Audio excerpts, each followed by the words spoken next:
আল্লাহর ওলি দরবারে এসেছেন। আল্লাহ, আমি মাঝে মাঝে এই কথা বলি, আল্লাহ কিন্তু সবই জানেন, জানেন না? তারপরও আল্লাহ বলতেছে ফেরেশতাদেরকে, ওরা কারা দাঁড়িয়ে আছে আসল ময়দানে, হে আল্লাহ, ওরা সবাই জাহান্নাম, আপনি কিছু বলেন কিনা? সেই আশা তারা দাঁড়িয়ে আছে।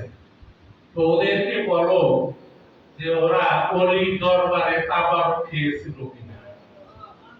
সবাই ওখানে মিথ্যা বলার কোনো জায়গা নেই। তো অনেকেই হাত তুলছে, তারা তাবারক খেয়েছে। যাও, সবাই জান্নাতি। অলির দরবারে তাবারক খেয়েছিল, সবাই জান্নাতি। এখন